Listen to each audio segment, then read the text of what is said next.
economic sectors. Auto's importance to Canada and Ontario specifically cannot be overstated. The industry directly employs more than 125,000 people in vehicle assembly, parts, research, and development.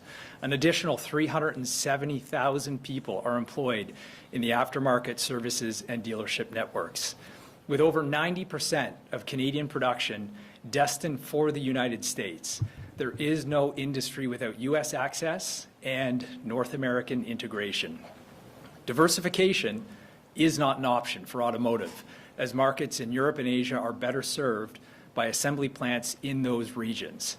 Canada's market alone is too small to justify large-scale manufacturing. The future of Canada's auto industry and the hundreds of thousands of jobs that it supports depends on securing our trade relationship with the United States. This means the removal of the Section 232 tariffs and the renewal of CUSMA, our trilateral trade agreement. Given these realities, the federal government's decision to open the Canadian market to Chinese EVs is deeply concerning. The Canada-China strategic partnership has the potential to undermine Canada's auto sector and presents risks to the future of our integrated North American automotive supply chain. As the Premier has outlined, it is critical that the federal government rectifies this situation by taking immediate action to bolster the competitiveness of the very companies that have been building cars and employing Canadians for over 100 years. Step one is repealing the costly and redundant EV sales mandate. Under the new Canada-China strategic partnership, Chinese manufacturers that do not build cars in Canada or employ Canadians will receive up to $980 million per year in compliance credits. These compliance credits will be paid for by the very companies that operate here, taking money that could be reinvested in Canada, in Ontario, and sending it to China.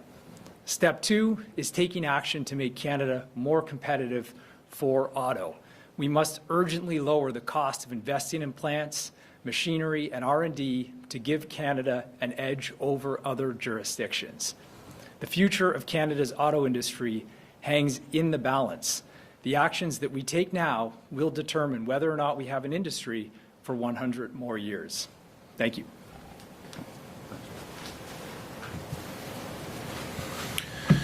Good morning, my friends.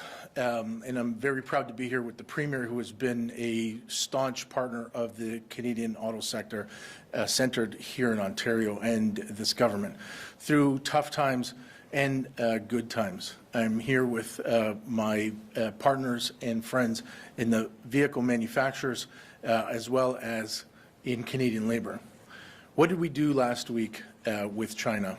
We gave tariff-free access to about 3% of the Canadian home market to importers who will not have to have any Canadian content in them, who do not have any Canadian content in them to date. That's raw materials, that's supplies, that's technology stacks in the vehicles. And we made an agreement to have them invest here potentially to cover the concession that we made. Those partners are not the same as the ones that make cars here and make cars in Europe and in other Western countries. These are state-directed and owned companies who access the balance sheet of China to be able to compete for market share. The key objective has been market share, and we've watched them grow very quickly when they enter a market. The reason that we put 100% tariffs in place in partnership with the Americans and then with the Mexicans is to help to seed EV investments in this region and have them bear fruit before those products inevitably poured over the tariff wall. We spent the last year defending that market and defending those supports against an unprecedented pressure from the White House and a pullback on that market. Making that concession in this moment makes the entire Canadian auto sector on shakier ground. And the Prime Minister is the Prime Minister for the entire country and balancing off a bunch of interests. And the people in the ag sector who celebrated that they had a return of about $3 billion of market access for their goods, that's a positive. But 50,000 vehicles from China at the current rate is that $3 billion. And so the concession is directly to the market prospects of the companies that we're trying to bolster at a time when we're under unprecedented pressure. 50,000 cars is about a shift at an auto plant. And a shift is 1,000 workers. It might be 5,000 supplier workers. So the challenge now is, if they're inside the gate, what are we going to do to bolster the capabilities of Canadian suppliers who have hundreds of millions of dollars of capital at risk in this country and in the U.S. and in Mexico, employing 100,000 people here and another 100,000 Americans and Mexicans. At a time when we're renegotiating the full access in the USMCA for cars without a tariff, we've got to manage that risk, not just from a practical sense, but from a political sense, from a president who doesn't see the world in the way that we see it. When we started in this business 100 years ago, we started as an opportunity for companies to jump a tariff wall to sell to the British Commonwealth countries. As we evolved through the 60s, the 70s, 80s, 90s, and the 2000s, it was strong market players with strong product and a free market, and opening new markets through a WTO and trade agreements was going to give Canadian companies, Canadian suppliers, Canadian workers an opportunity to sell the best product in the world to the customer with the highest disposable income. That world has changed. And every single country's automotive sector has a federal government as a partner, some in times of trouble, some permanent investments like some of the Germans, and some, the federal government is the automotive sector. Our government, our industry, our workforce can't be naive to what we've just allowed in exchange for another consideration on the other side of Canada. And we've got to spend the next 3 years being really vigilant that the guardrails that we announced, we will enforce. And if they don't live up to joint venture investment, if they don't live up to caps, to the market that we've given away, then we should be confident enough to say thank you and good night. I'm here with partners in this fight for the benefit of Canadians who put food on the table, put kids in school, in jobs that do that comfortably. But those jobs don't exist comfortably in this new world, and I'm glad that we're working together. Next is the national president of Unifor, a prodigious Canadian who has been a very good partner in giving this message, sending this message around the world, but also right down to the shop floor. Lana Payne.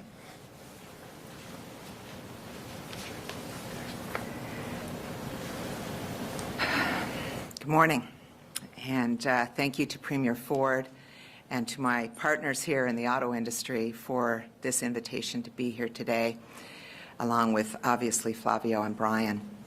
As you all know, Unifor is Canada's largest private sector union, with 320,000 members in every sector of the economy, including 40,000 in the auto sector right here in Ontario.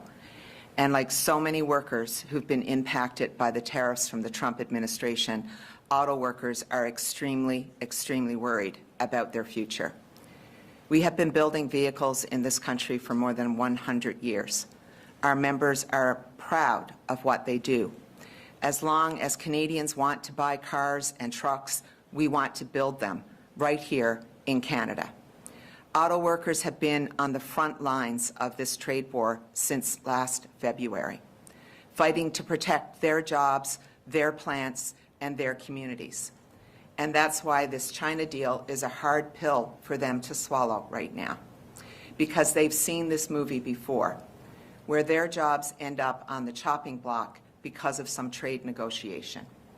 Opening up the Canadian market to cheap China-owned EVs worsens the situation we have already, where more and more countries and auto companies who build and manufacture nothing here in Canada can sell here in Canada. We cannot sustain an auto industry or the jobs that depend on it if vehicles are no longer built here. Given China's massive, and I say massive, overcapacity in EV production, there is little reason for those companies to establish real and meaningful manufacturing operations in our country. As of today, we have given market access without guarantees or any real commitments. And even if investment were to materialize, experience in other parts of the world shows the core supply chain remains in China, supported by heavy state subsidies, as Flavio has said, very, very low wages, and suspect labor conditions, while parts are shipped in for final assembly. This model creates few jobs and fails to establish a meaningful or durable industrial base. Look, there's no sugarcoating this. We are in the fight of our lives here, fending off Trump's tariffs, and that fight just got a little harder. We must collectively come together to stabilize and protect the auto sector we have so we can actually have a future one. It is, after all, foundational to an advanced manufacturing sector in this country and indeed our entire industrial economy. Failing to defend today's auto jobs and supply chains and manufacturing capacity means surrendering the future of the industry altogether. And it is workers, the people who I represent, who will pay the heaviest price. Indeed, they are already paying the heaviest price. Right now, 2 Canadian auto plants are currently idled, GM CAMI Assembly in Ingersoll and Stellantis Brampton Assembly. We were on a path to build affordable EVs at Brampton, but that also means we must all work together to make Stellantis live up to its commitment. We have been building the EV future with investments in places like Windsor at the Nexstar battery plant and in St. Thomas with PowerCo's facility. Yet, right now, nearly 4,000 Unifor members are without work, with further losses rippling throughout the supply chain. In addition to Ingersoll and Brampton, the upcoming elimination of a shift at General Motors in Oshawa will impact more than 1,000 workers at that assembly plant and also along the auto parts chain. It's devastating out there. And yes, the root of the problem are Trump's tariffs. Make no mistake about that. No one has been clearer about that than this union from day one to today. The immediate priority for all of us, for the auto sector, must be to get these plants back into operation and stabilize this sector for the workers who depend on it. That must be job one. The federal government is expected to announce details of a new auto policy in the coming weeks, and we know that Minister Jolie has been working very hard at this. Automakers that build and assemble vehicles and support jobs in Canada should be rewarded as long as they live up to their commitments to the workers of Canada. But the free ride has to end for companies that enjoy full access to our markets while investing nothing in Canadian production. Today, more than 40% of the cars and trucks sold in Canada are made by automakers with zero, absolutely zero manufacturing footprint here. That is not sustainable. The China deal just made that situation worse. Any credible federal auto policy must come down to a simple rule. If you want to sell vehicles in Canada, you need to build in Canada and employ Canadian workers. This is our message as a union, and we're sending it loud and clear on behalf of the tens and thousands of Canadian auto workers who are depending on action. Now, I'd like to turn things over to Premier Doug Ford, who has been fighting every single day with us to defend this auto industry and the jobs of auto workers all across this province. Thank you very much. Excellent. Thank you. Well, good morning, everyone. I'd like to begin by thanking our guests. You just heard from Lana Payne, Unifor National President, Flavio Volpe, President of the Automotive Parts Manufacturers Association, and Brian Kingston, President and CEO of the Canadian Vehicle Manufacturers Association. Together, Lana, Flavio, and Brian represent the workers, the automakers, and parts makers across the auto supply chain. This is an industry that employs 500,000 workers, many of them unionized, and contributes nearly $16 billion to Canada's economy. Together, we're sending a united message about the need to stand up in defense of Canada's economy, our auto workers, and workers across our great province. Over the last few days, we've watched as President Trump has threatened Greenland, he's threatened Canada, he's threatened NATO allies. President Trump remains relentless in his campaign to create a more unstable, unsafe, and uncertain world. There's never been a more important time for Team Canada to stay united. There's never been a more important time to deliver on our plan to protect Ontario. Last week, Prime Minister Carney announced a deal with China that will allow thousands of cheap, made-in-China electric vehicles into Canada's market. I've been clear about my concerns with this deal. By opening up our country to a flood of cheap, made-in-China vehicles, the federal government is asking Canadian auto workers to compete on unfair ground. We've seen what happens when cheap Chinese vehicles enter Western markets. Factories have closed, workers have lost their jobs. That's the risk this deal is creating right here in Ontario. In exchange for opening Canada up to this flood of cheap Chinese vehicles, the federal government got nothing, absolutely nothing in return for Canadian auto workers. And that's why we're here today.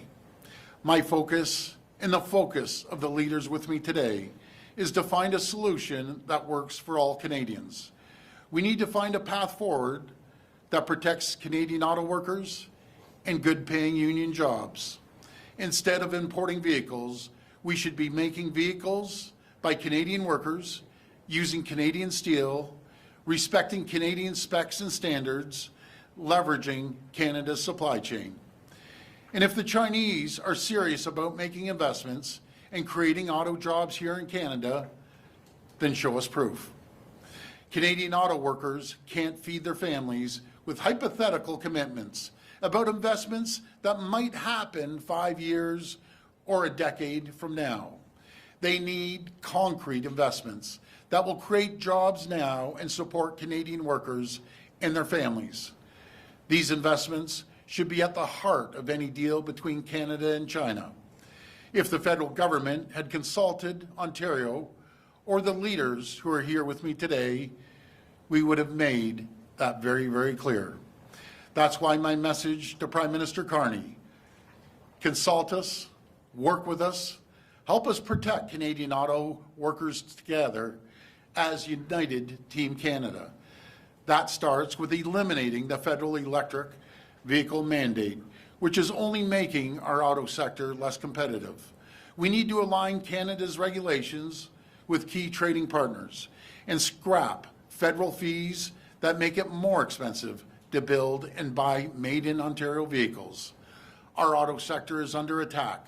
Hundreds of thousands of good-paying, unionized Canadian jobs are on the line. Let's come together. Let's support, defend, and fight for Canada's auto sector. Let's protect Canadian workers. And in a very unstable world right now that we've all seen on television, let's provide Canadians the certainty, the stability, and support they deserve. Thank you, and may God bless the people of Ontario. We will now take questions from the media. Media present can line up behind me and ask their questions through the microphone. As a friendly reminder, the format is one question, one follow-up. Please state your name and your outlet before your question. Premier Ford, Megan Fitzpatrick from CBC News. Did you have a chance to watch President Trump's speech this morning in Switzerland? What did you make of his comments that Canada only lives because of the U.S. and that Prime Minister Carney should have expressed more gratitude to the United States? Well, that's typical President Trump. He goes out on the attack constantly. Maybe he should look at the Amcan Fortress that we propose. We'd make two countries, the greatest two countries in the world, the strongest, the wealthiest two countries. It's disappointing to see him on a full attack. Putting the Canadian flag, the American flag over Canada, over Greenland, you know, it's unacceptable the way he speaks. Why doesn't he look at the nickel, the 70% of the nickel that comes from Sudbury to keep his military going, manufacturing, and aerospace and manufacturing? Why doesn't he look at the uranium that comes from Saskatchewan and gets refined in Port Hope? Why doesn't he look at the potash that's coming from Saskatchewan to keep his farmers going? How about the aluminum coming from Quebec? That's what he should be looking at. He's fortunate to have us. We admit, we love our American friends south of the border. There's one person that's causing upheaval, not just here in Canada, but around the world, and that's President Trump. I've talked, as I've said numerous times, I've talked to Republicans, I talked to Democrats. They both feel the exact same way. You don't attack your closest friend, your closest neighbor, and your number one customer in the world. Yes, they're our number one customer, but we're their number one customer. Just alone in Ontario, 9 million Americans wake up every morning, produce a product or a widget or a service for Ontario. So maybe someone should inform him a little more than what he's being informed right now. We're critical partners on many areas in supply chains. Premier Ford, Mark McAllister from City News. Just to follow up on that, you're very critical of Prime Minister Carney right now based on this deal with China. What did you make of his comments yesterday and his speech yesterday? He seemed to command the interest of the world in saying what he did yesterday, all the while you've been quite critical. Well, I wouldn't say I was critical of the Prime Minister. I was very, very disappointed, as my colleagues behind me are very disappointed not to get a phone call, not to get a text message, and cutting a deal. And God bless the people in Saskatchewan. I love them out west, out east, in the fisheries. But the three of us, we have to take care of Ontario here. That's my number one job, to protect the people of Ontario. Protect their jobs, protect communities, and that's what I'm going to continue to do. Alison Jones, Canadian Press. Just to follow up on that, you've been perhaps not critical, as you say, but disappointed in Prime Minister Carney's approach to Chinese EVs. Do you support his approach to global relations through the words that he used at Davos yesterday and the approach of sort of delivering this broadside to Trump? You know something, 100% supportive, because I've been saying it from day one, before Prime Minister Carney even got elected last year. I was out in front of the Canadian people saying we have to diversify our trade. We have to find new partners around the world, reliable partners, democratically elected governments. That's who we need to work with. And we need to, move that forward as quickly as possible. As for investments here in Canada, in particular in Ontario, we need to see action. We need to start moving quicker. We hear a lot of talk, but we need to see results. Talk is cheap. We want to see results. Hi, Premier Jeff Gray, Globe and Mail. I wanted just to ask you a little bit about that. We know you didn't get a heads up on the decision that the Prime Minister made with regard to China, but would it have been typical in your relationship with him to have, can you give examples of past decisions or announcements where you would have spoken in advance about something of that magnitude, something that impacted Ontario? Would you have had a conversation with him? Is that what you would have expected? Well, we had a great relationship, and I hope we still have a great relationship. But when you don't inform someone in their number one sector that you're going to cut a deal that could, as Flavio said, would cost one full shift, where are those 50,000 jobs coming from? It's going to come from one of our assembly plants. It's just being respectful before we do anything. And if it has anything to do with the federal government, we consult, we speak to them. But just all of a sudden to get a 2-hour notice phone call that they're going out to release something, and my friends behind me, the same thing happened to them. they got the last minute call, oh, I'm sorry, you know, the deal is done, and this is what's happening. Unacceptable. Could we hear that from one of them? Sure, absolutely.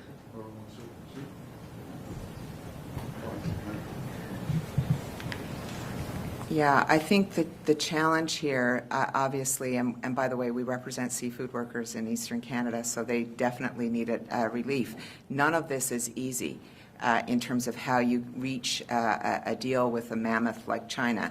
But the reality is, you know, were there not other things that we could have been doing here to make sure that we weren't doing this in terms of what has happened around the vehicle side of things? We have been clear to the government of our position on this. We've made numerous submissions. We've been clear before they went to China that, you know, we needed to make sure that we were protecting the auto industry in any discussions over there. And of course, all of you were reporting out before the Prime Minister went to China regarding the fact of what was on the table. I mean, everyone in the world was aware of this.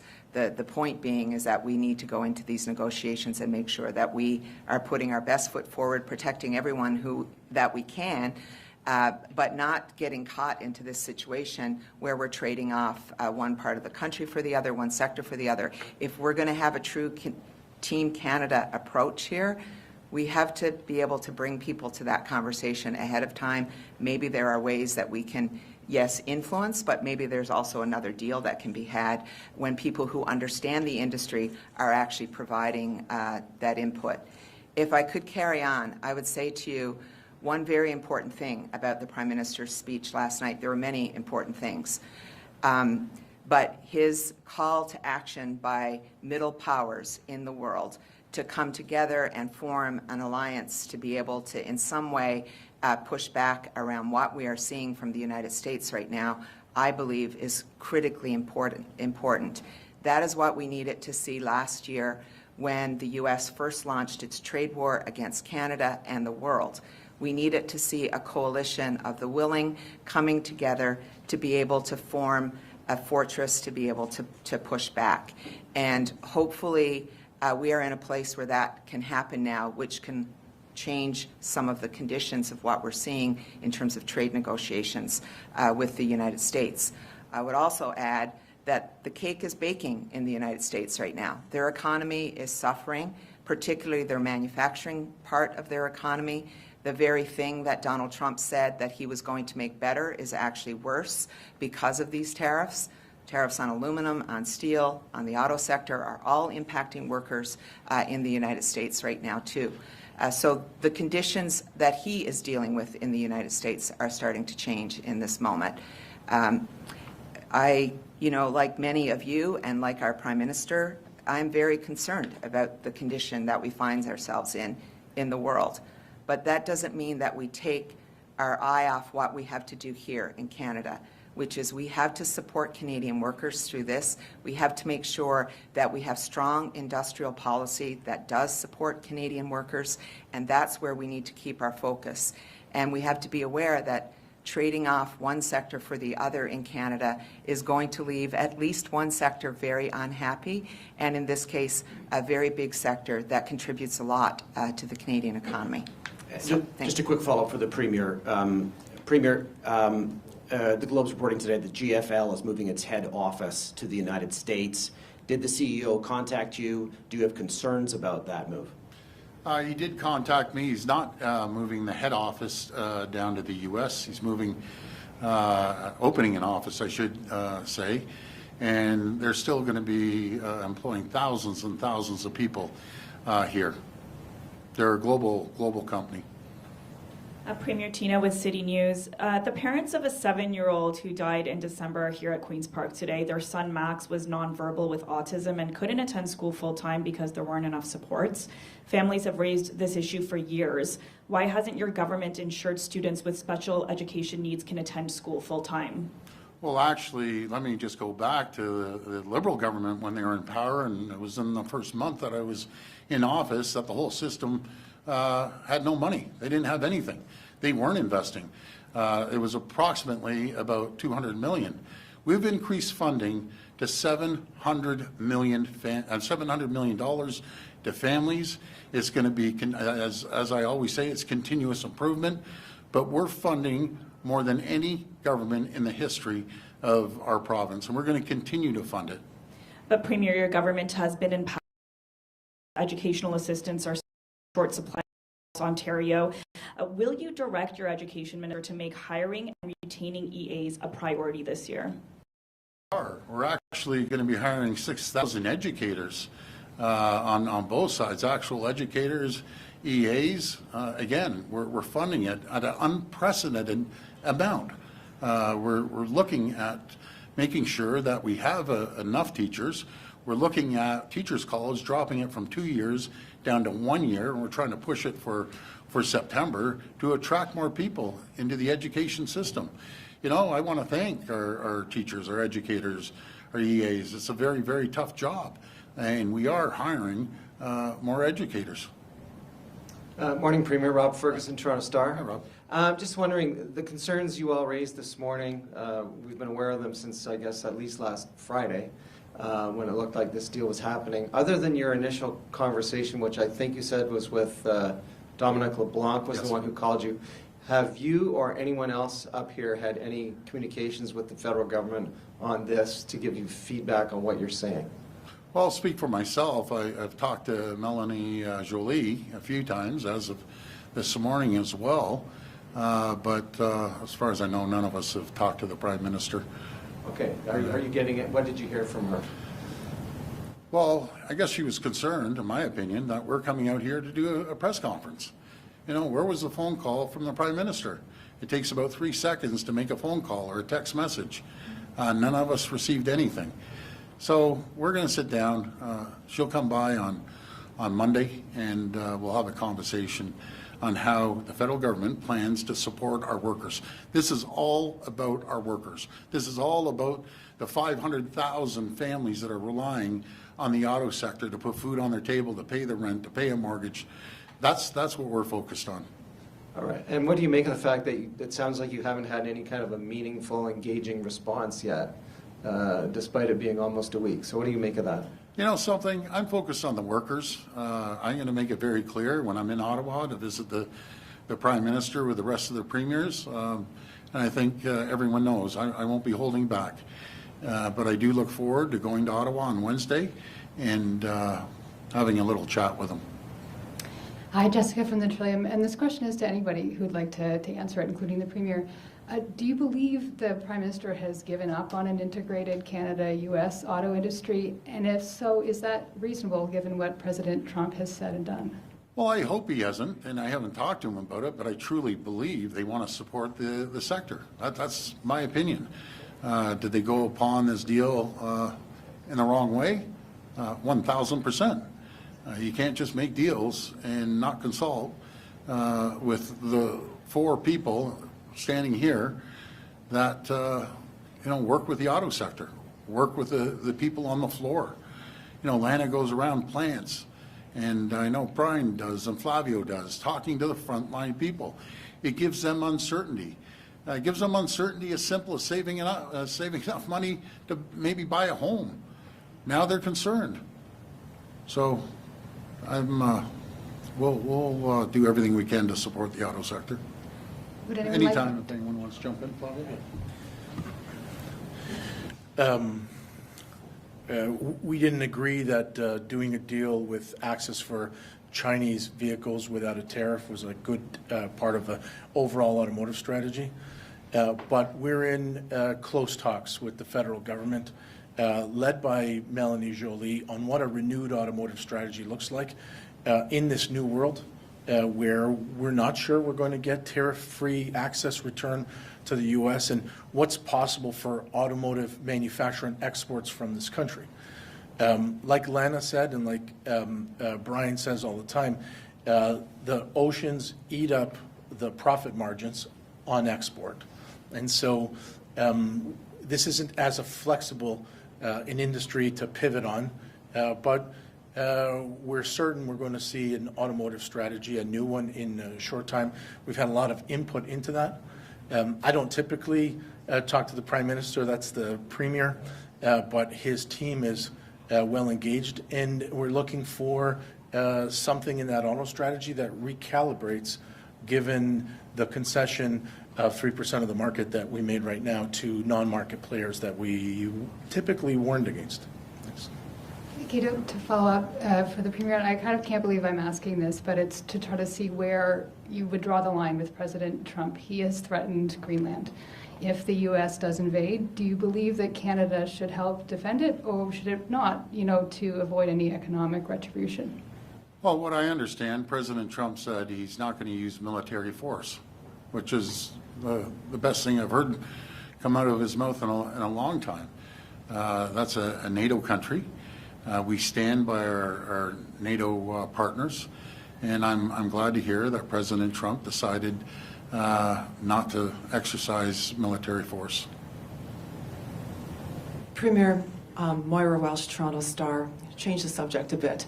I have a question about the Skills Development Fund. The government launched its second lawsuit against a recipient of the fund, asking for millions of dollars back.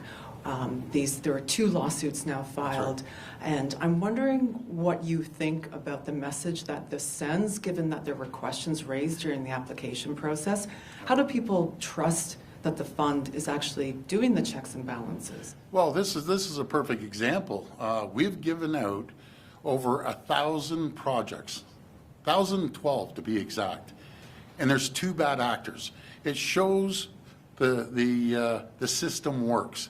If you're going to file for a project, you better make sure that you're spending it correctly, because if not, we're coming after you. Simple as that. And it shows the system works. The SDF is an incredible program. It's trained 750,000 people, including people in the auto sector, and we're going to be training another 250,000. There's over 100,000 people that ended up getting jobs. So always think of this. If you get a grant from the provincial government and you aren't following the guidelines, we're coming at you. And there's always a couple bad actors. Again, there's over 1,000 projects moving forward. To follow up, do you know how many forensic audits there are related to the funding, and if there are any other lawsuits coming down the pipe? I just know of the 2 that you just mentioned, but again, I'd love to see 100%. But when you fund 1,012 projects and you have 2 bad apples, well, they're going to be held accountable.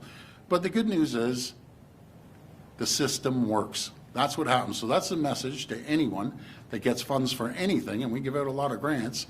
You better make sure you're doing what you say you're going to do. Morning, Premier Richard Southern, 680 News Radio. The Finch West LRT has repeatedly gone out of service. I think it's once every 2 or 3 days when you average it out since it began running in late December, and it wasn't able to operate at all during last week's snow. What are you doing to fix this? And frankly, have Ontarians bought a lemon with this line, sir? Well, as you know, we've handed over the TTC, but in saying that, Metrolinx is working collaboratively with the TTC to fix any of the issues, and we're going to continue working to fix any issues. And I'm pretty confident they're going to have things fixed very shortly. Also, if I could, Premier, I wanted to ask your guests if they could weigh in on if you guys agree with the Premier's contention that the Chinese-made vehicles to be sold in Ontario will be spy cars, as the Premier puts it, that they will eavesdrop essentially on your phone conversations. Do you agree with the Premier? Sorry, I jumped forward because I'd be happy to take this, because the question is about the technology that are in the vehicles. And in China, the Chinese federal government has restricted Teslas made in the USA from radiuses close to government buildings and military installations. They know that these vehicles that are packed with hundreds of sensors and over-the-air updates are a risk, just like any of our connected technologies are. The question about the Chinese versus what others have brought forward as examples, like my cell phone made by Foxconn in Shenzhen, is that the tech stacks in these vehicles that do the over-the-air updates have their destination for that information in China. And as we look at our relationship, our wider relationship with China, a country whose industrial policy has been hostile to ours, we've been very careful from a cybersecurity point of view. So with vehicles, and I've published on this 2 years ago, the solution for the Chinese with Tesla is to have Tesla tech stacks that are housed in China. And the solution for Canadians through Transportation Canada, through the CMVSS process that these vehicles are going to get certified, must also include, from a cyber point of view, controls over where that data gets transmitted to and where it gets housed. I think it's a question that Canadians and Canadian companies answer every day with their valuable data. And it's not fantastical to think that the vehicles with the highest concentration of the technology that collects geospatial, behavioral data, the Premier talked about phone calls, but it really is about transmission from encrypted phones to other encrypted phones that go through somebody else's tech stack, then are vulnerable. I think the Chinese are kind of on the forefront of this. They've been able to use their own regulations to make sure that Teslas aren't spying on Chinese government. We shouldn't be naive about the reciprocal arrangement. Question from the Premier. It's Melissa Shin from Bloomberg News. Jameson Greer, U.S. Trade Representative, was asked about the Canada-China trade deal on Bloomberg Television. He said, "I am focused on the suggestion about Chinese investment into Canada and that kind of thing. I'm not sure that's healthy for the North American relationship, so we'll be looking at that." What's your reaction to those remarks? I've met Jameson Greer, a very smart individual, was part of the last USMCA. If there was anyone that understands the auto sector, it's Jameson, and I agree with him. It's harmful to the North American auto market, no matter if it's Canada, the U.S., or Mexico. Okay, and a follow-up for anyone who wants to answer this. One of the reasons that some consumers are very excited about the Chinese EVs is the low price. What can the Canadian auto industry do to improve affordability for Canadian-made electric cars? Well, first of all, get rid of the emissions mandate. Make sure that the federal government is supporting and funding technology and supporting our auto workers. And, something at what cost? Maybe a few people might buy them, and I discourage anyone from buying a Chinese vehicle. But if they decide to do that, at what cost? Is it at the cost of your neighbor down the street that's working in the auto sector, that he's not going to have or she's not going to have a job? You got to look at more of a Team Canada approach. And wherever they're working, if they went and outsourced their jobs, they wouldn't be too happy. So, folks, this is time to band together, Team Canada. That's what we need to focus on. Take care of each other. Well, we're being attacked on two fronts. We're being attacked by China. We're being attacked by Trump. This is all the more reason we have to diversify our trade to countries that we're doing great work with. I'll give you an example. Volkswagen in Germany. Hopefully Germany can come or Volkswagen or a German car can come and manufacture here. They built the fourth largest building in the world, 16 million square feet in St. Thomas. Or Korea, where Hyundai and Kia are selling 220,000 vehicles into Canada. Come and invest. We'll support you. That's what we need to do. Start diversifying and stop relying on their American friends so much. Hey, Premier Barbara with QP Briefing. I'm just wondering, you're being very vocal about the fact that you didn't like the deal the PM made with China, but it's done, right? So on the provincial level, are you considering perhaps bringing forward any kind of legislation to protect the EV industry in Ontario this spring or anything of the sort? Well, put it this way, everything's on the table. What I want to do is focus on the auto workers. I want to make sure that we continue to invest. We've seen over $46 billion of investment last year into our auto sector with support from the provincial government and the federal government. And we want to see that support continue to make sure that our auto workers can thrive and prosper and grow. That's what we need to focus on. And I'm just thinking as well, the opposition has been calling out the fact that you called off the Ontario EV rebates program when your government took place. And, recently you have been really advocating for the EV industry here. So I'm wondering if you would consider bringing back this rebate, and then if maybe, Flavio, you can step forward and explain how much of a difference the rebate would make. Well, first of all, when I got elected close to 8 years ago compared to now, we didn't have Volkswagen building a 16 million square foot building or the battery plant down in Windsor. Things have changed. We were out in front rather than giving people individual rebates. We invested billions and billions of dollars in the 2 battery plants to create thousands of jobs and reciprocal jobs on top of that. At least we see a return on our investment. Pass it over to you. Some of you may know me from a former role where I worked at Queen's Park at Economic Development. When we came up with the EV rebates, the idea then was to kind of get the EV adoption off the mat. We learned in that process that we were giving $14,000 to millionaires who were buying Porsche 918 Spyders and buying $130,000 Teslas. When the Premier took over, one of the first meetings that we had, we talked about that rebate program, and I said if the rebate program has a $100 million tag, that $100 million is better invested in making the components for EVs in Ontario. And then let's see what happens after we have domestic capacity here to see if we need to recalibrate that.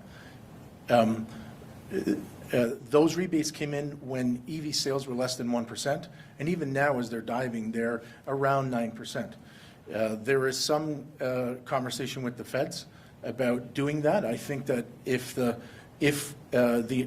sector here is going to benefit from getting Canadians to buy EVs, one of the things that we've suggested to the feds is look at the VIN number on the car, and if it starts with a 2, it was made in Canada. And then look at the companies that make cars here, and if that car is made by a company that make cars here but from one of their American factories that has a lot of Canadian content on them, that should be a priority as well. The provinces being in that business is a bonus, but if the federal government isn't in that business and out of the EV mandate business where we give credits that are convertible to companies that have no Canadian footprint, then it really doesn't matter, and I say this with respect to the Premier, it doesn't matter whether there's an Ontario rebate or not. It's not using the full strength of the 2 million Canadian market vehicle sales. Premier, yesterday the federal agriculture minister, Heath MacDonald, said that the reason the tariffs with China are time-stamped is because Canada still has a tariff on Chinese steel. That suggests that maybe the federal government is considering lifting that tariff. Are you worried, given the state of the steel industry here in this province, that we could be seeing Chinese steel dumped on our shores again after in the next round of sort of concessions with Beijing? You know something, that would be an absolute disaster for the steel sector, bringing in cheap Chinese steel. We're already bringing in cheap Chinese steel from other areas. And I don't want to get too complicated, but there's a quota system. You bring in steel, at one time it was 60%, the federal government knocked it down to 50%. So anything over and on top of 50% that they bring in, then they have to pay a tariff. But all I'm saying, and I've said it until I'm blue in the face to the Prime Minister, bring that quota down to 25%, let our steel sector across the country, not just here in Ontario, but across the country, thrive. It's a no-brainer. They're dumping cheap, matter of fact, they're dumping cheap Chinese steel now. They're just slapping other stickers on it and saying made in X country, but they're actually getting cheap Chinese steel, dumping it in here.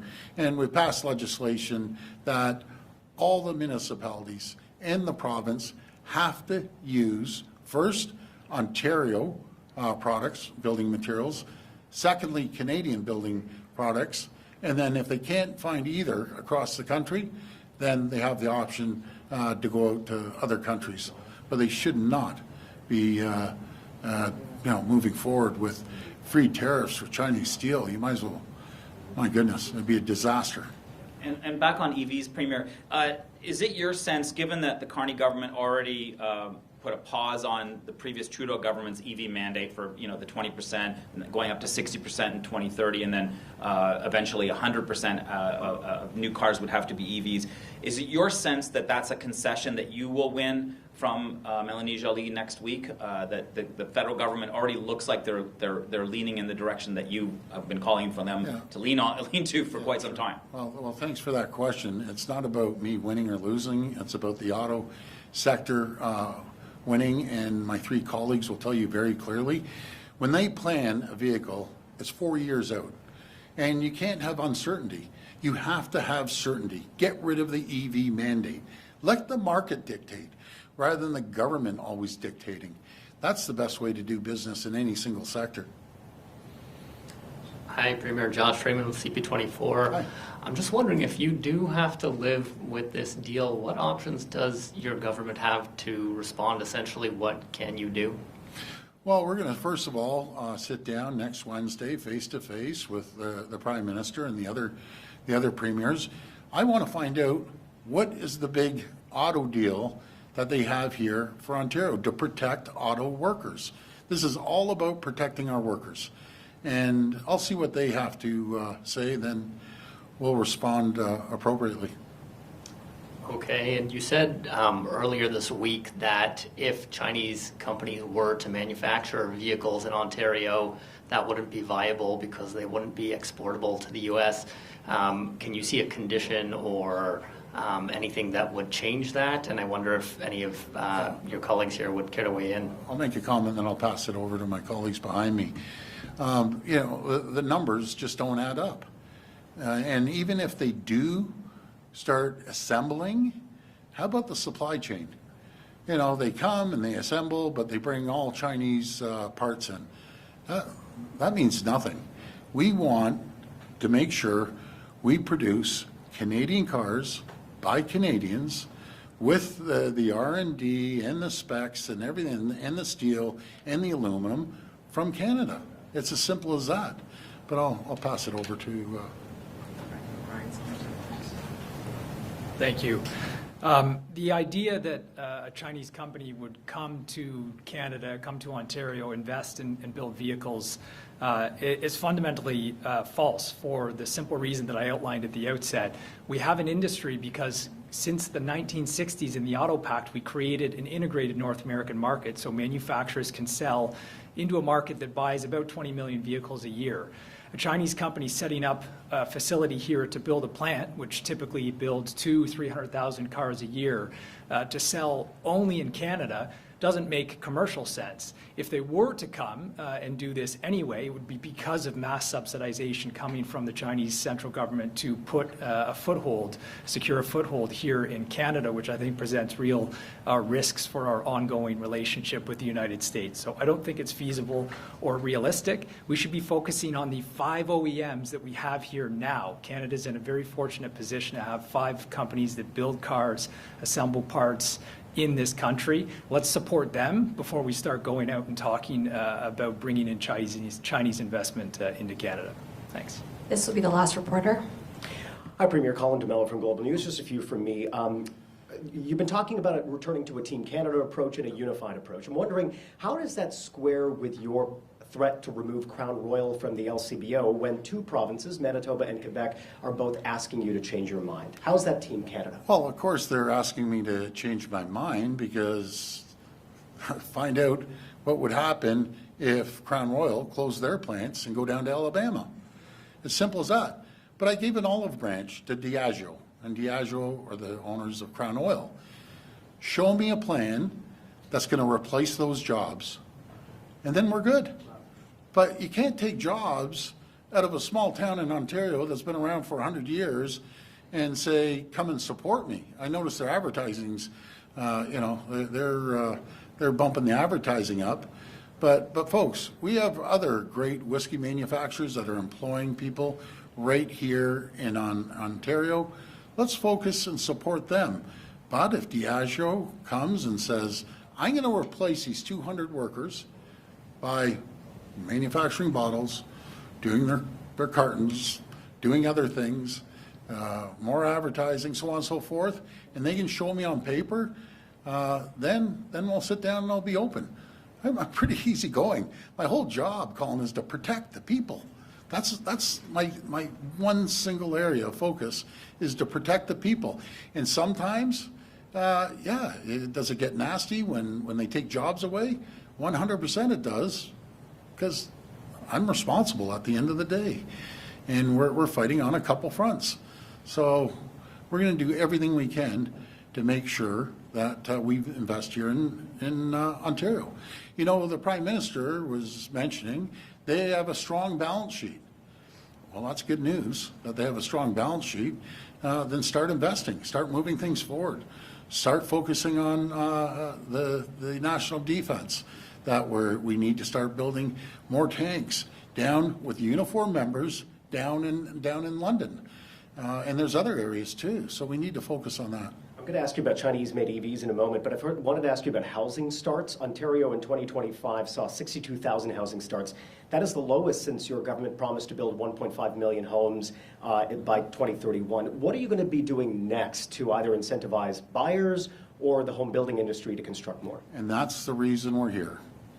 I'm out there fighting for Ontario jobs, that people can bring home a paycheck, that will be able to afford maybe buy a townhome, a condo, or even a detached house. This is about giving people certainty.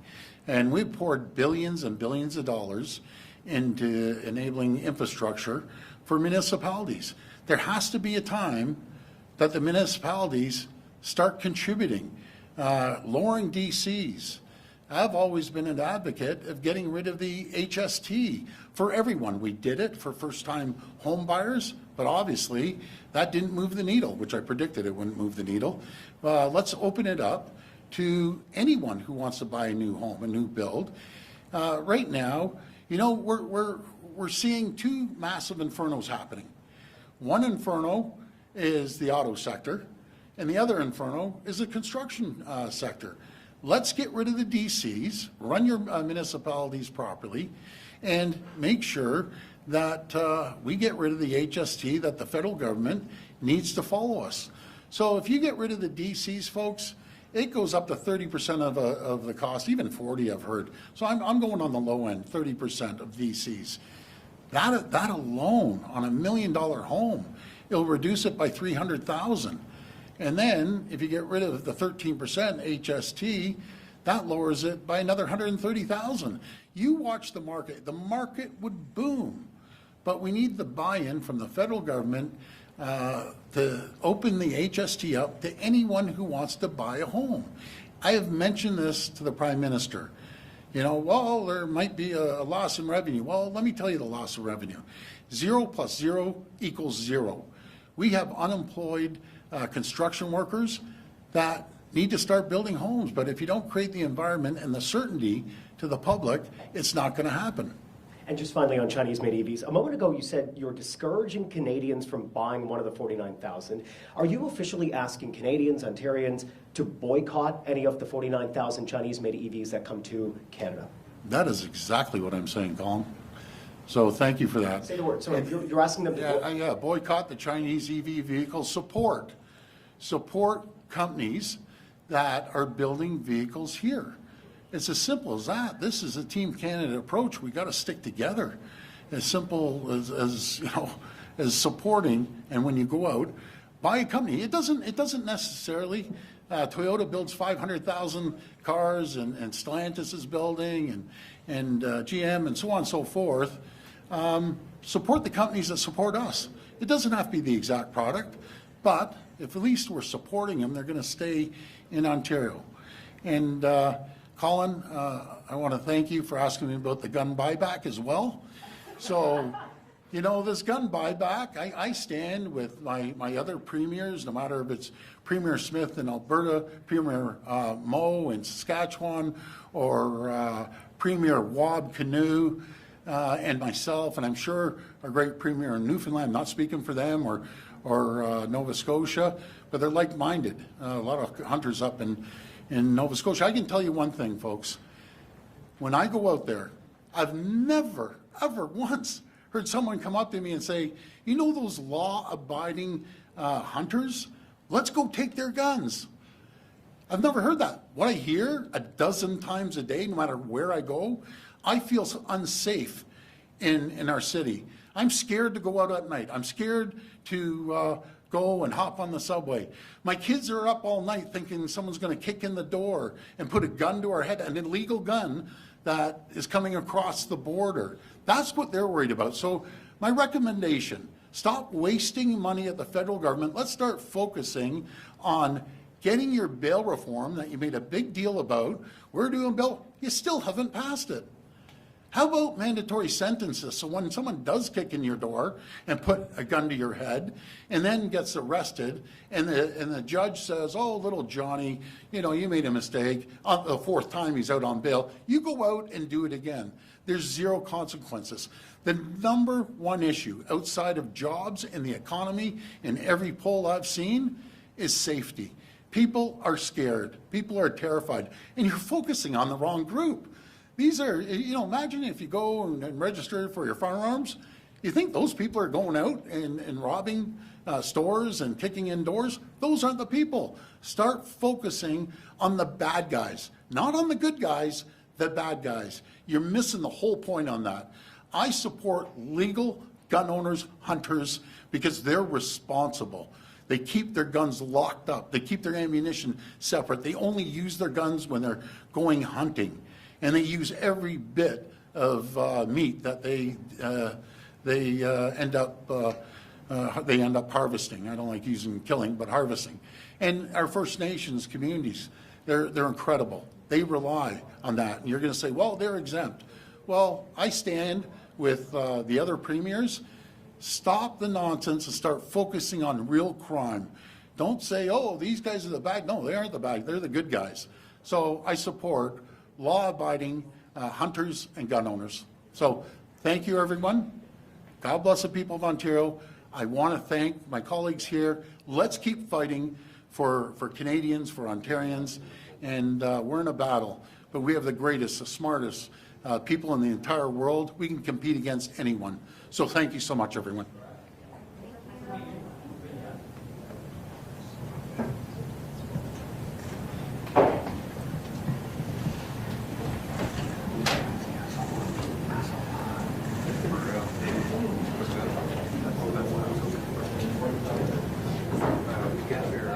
Switching up a little bit.